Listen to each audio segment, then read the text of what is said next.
evaluating the efficacy of building integrated photovoltaics versus high efficiency glass in building envelopes. And Dr. Raed has 25 years of research activities and is currently an associate professor of mechanical engineering at Raed University. Thank you, Mr. Chairman. Thank you all for coming.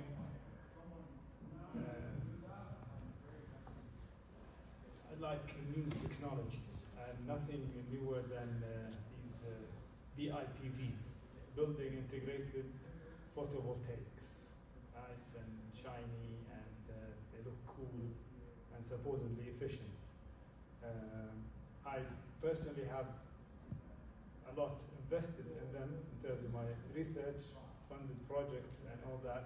But then on the side, my colleagues and I decided to ask the forbidden question: are they really worth it? Or just use good old high performance glass to save your bottom line? So I'll be talking about evaluating the efficacy of building integrated photovoltaics versus high efficiency glass and glazing systems in building envelopes. So in hot and arid climates, such as Kuwait, it's hot and humid also, more than half of the electric production of the country goes toward heating of or energy use in buildings in general. And more than half of it, well more than half of it, is for cooling. So one key thing to consider is the envelope performance and the cooling requirements that goes with it. Recently, we have seen a rise of PVs, and especially in buildings, like building integrated PVs. So much so that it's so hot in Kuwait. I mean, the application is so hot that the two extremes have been installing and using these BIPVs. You have the court complex, the Ministry of Justice. They have building integrated photovoltaics, and commercial gas stations. They have so there's two extremes: the government and business. They all heavily invested in this. So of course, you all know the core problem is you take out your windows, whatever they might be, and you put in your PVs. Of course, PV generation using PVs requires that some light has to go through them, and this requires solar exposure. So you do away with mutual shading and shading devices and all that. But the exposure also increases the cooling load of a building, which eats away at even your generated electricity. So the goal is to to see if there is a sweet spot between good generation and good energy consumption, energy conservation, and all that. So this is what we set out to do. We want to evaluate the trade-offs between BIPVs versus just good old high efficiency glass, compare the net cooling load versus the electricity generation, if any. Well, there is electricity generation, the quantity, I'm talking absolute quantity. And then we identify, hopefully, an optimum, if an optimum exists, and this will hopefully provide guidance for architects, for building engineers, for operators, designers, developers, and to have such an idea about the trade-offs in similar climates and other climates. And it wouldn't be complete without assessing the life cycle cost. Like the previous presenter said, you have to factor in the lifetime and when it's commissioned and when it goes out of commission, and maintenance and all have to factor these in. This is what is going on. So the base case, we have an office building in Kuwait, well, the model of an office building, which is validated, have a very nice working model, published results using this model. And it's a typical 20-story office building, real data, occupancy and envelope and footprint area and everything. We want to see if orientation, of course, we want to see PVs versus just regular glass, but we want to see if orientation makes a difference. The building is east-west, so this is facing north, so the longer side facing east, south, and north and south. And we want to try different types of glasses, the PVs, as well as like a range of from measly single pane, no coating glass, up until like 2 and 3 and quadruple pane, whatever. For that, we used eQuest. Of course, we ran it through MATLAB using these like a command prompt, and then we used PVSYST to predict the PV generation for the exact areas and properties of the thing. So a word about PVSYST. It's a tool designed for solar engine. This is a gold standard, I think. We used BIM solar, which didn't give great results. So we went back to what we know best, PVSYST. It creates, simulates, and analyzes, and it's accurate and flexible. These are some of the specs that were used. What we care about are the last three, which are the U factor for the PVs, the solar factor, which is like a shading coefficient type of property, and then the light transmittance, which is related to solar factor. This is a typical thing for this building with the PVs, the BIPVs installed. You notice that summer is the worst, of course, because the inclination. Summer is Kuwait is closer to the equator than Memphis. So during summertime, of course, more irradiation will come for a horizontal surface, but for a west facing, for a south facing, or north facing facade, the radiation, the irradiance is minimal. So this checks out with the pyrometer we have here. We have experimental results as well. So this gives the kilowatt hour per kilowatt peak of installed capacity. So this amounts to an efficiency of about 17 or 18%. eQuest is by J.J. Hurst, and this is the engine. It uses, of course, DOE 2.2, 2.3. We use both. Department of Energy. This is like a gold standard. It's based on the transfer function method, and it's nice, quick, and fast.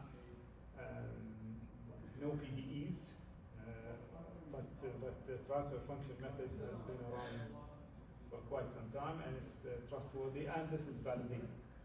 So this is our typical, this is our buildings, typical office building, and the thing about eQuest, it comes with a library of all types of glass. So it has hundreds of glass by glass code, which are nice. If you're not sure what to use, you have hundreds of things that are officially called this way. So anyway, the metric that we use, of course, is could be anything. Could be, I'll talk more about this at the discussion and conclusions later. But we used to we used the total energy use of a building, and we deduct the generated electricity using PVs from that total energy use, which is huge for a 20-story office building that includes HVAC systems, includes pumps, includes everything, chillers and everything. So it's a huge number, but we decided to use this, and this, the PV generation amounts to between 1.4, 1.5. It depends on what you measure. Could go up to 4.5% of the total energy use. But we stayed with the lower contribution for the PVs. I'll tell you why we did this. We selected 5 or 6 or 7 glass. They span the whole spectrum. You see, this is the glass code, 1001, and then 1602, and then 2220, and these are the shading coefficient, the triangles, and the pink circles are the glass conductances. And the energy used, these are on the right hand side. Of course, this is dimensionless, and this as units BTU, hour foot squared per degree Fahrenheit. And on the right side, you'll have the energy consumption. You see that this is after deducting the energy generation. You see right off the bat that high performing glass beats PV equipped buildings hands down. This is for an azimuth of 0, meaning that it's a east-west building. So it's a long building that it faces the longer side. It's a rectangular building, 2:1 aspect ratio, faces south and faces north. So the tiny are the east-west. So we decided to to spin it around, and we see here that of course it's symmetric. The radius is symmetric, so the energy generation is symmetric. So we don't have to do 0 to 360, 0 to 350 actually. We only need to do 0 to 90. If we tried it with a square building, you have to do 0 to 45, not even to 90. So for this rectangular building, we did 0 to 90, and we made sure that this checks. And these are the different energy consumptions for these angles, and this is the summary without the properties. You'll see that the low-performing glass, so to speak, the degradation in the performance is exaggerated for higher when the building orientation is not so optimal. So when it's 90 degrees, when it's facing, it's a north-south building, it's very poor. The energy consumption is very poor. But then again, this is expected, that there is an optimum, or there is a threshold below which BIPV doesn't make sense, is expected.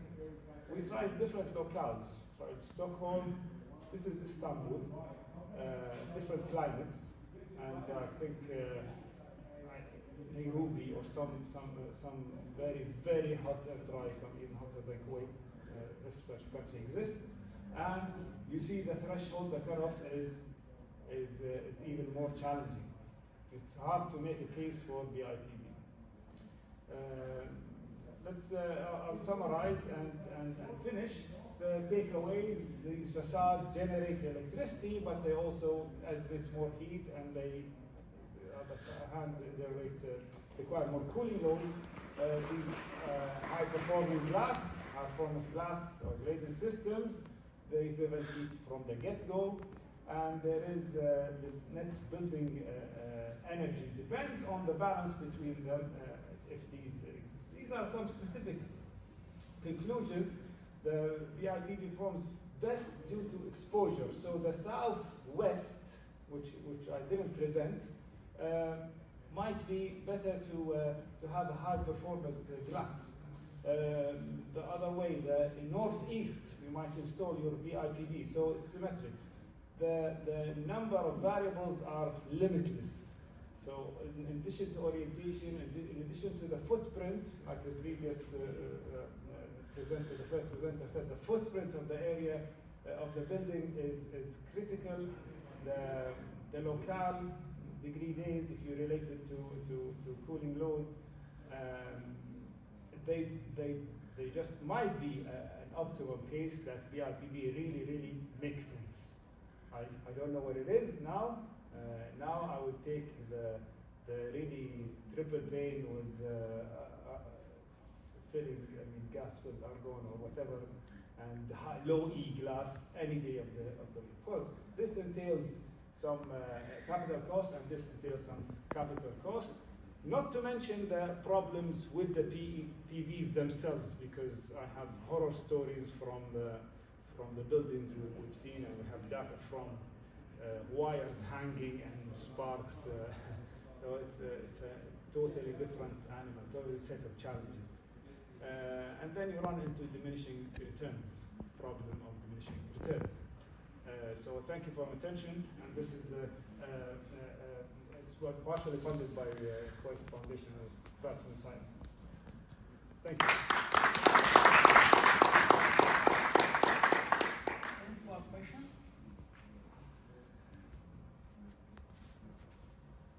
Can you explain to me why PV panels increase the load? I mean, I would think that they're shading the facade and actually protecting it from radiation. Yes. And you are saying that they're actually increasing the load. Yes. PVs are many different, they come in many different shapes, types, and flavors.